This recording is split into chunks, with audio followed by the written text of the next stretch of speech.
తెలంగాణ రాష్ట్ర ప్రభుత్వం రేవంత్ రెడ్డి సర్కార్ ఆటో యూనియన్ వాళ్ళకి ఆటో డ్రైవర్లకు ఒక శుభవార్త అయితే చెప్పింది. దాదాపుగా ఓఆర్ఆర్ లోపలికి 65,000 ఆటోలకు అనుమతిస్తున్నట్టుగా పొన్నం ప్రభాకర్ పత్రిక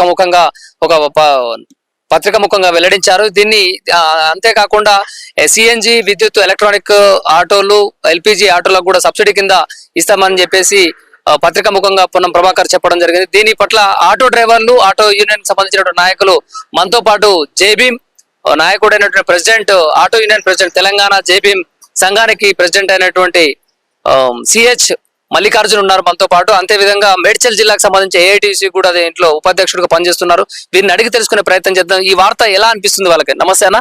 నమస్తే అన్న. చెప్పండి, ఇప్పుడు పొన్నం ప్రభాకర్ చేసినటువంటి ఈ పత్రిక ముఖంగా ఒక ప్రకటన అయితే విడుదల చేశారు.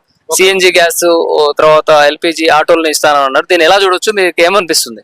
ఒక విధంగా అయితే మా అందరికి ఇది సంతోషమైన వార్త. ఇది ఎందుకంటే ఈ ఫ్రీ బస్ వల్ల మేము జీవనోపాధి ఎంతో కోల్పోయిన సంవత్సరంలోన మేము ఎంతో ఇది చేసుకున్నాం. ఎన్నో ధర్నాలు, ఎన్నో కార్యక్రమాలు, ఎన్నో ఇది చేసుకున్నాం. అటువంటి టైంలోన మాకు ఉపాధి కోల్పోయినామని చెప్పి వారు ఇప్పుడు ఈరోజు 40,000 ఆటోలు శాంక్షన్ చేయడం అనేది చాలా గొప్ప మాట. అది పొన్నం ప్రభాకర్ గారు సీఎం రేవంత్ రెడ్డి గారికి ముఖ్యంగా వాళ్ళకి చేతులు ఎత్తి నేను దండం పెడుతున్నాను. ఎందుకంటే మేము ఎన్నో ధర్నాలు, ఎన్నో కార్యక్రమాలు చేసుకున్నాము.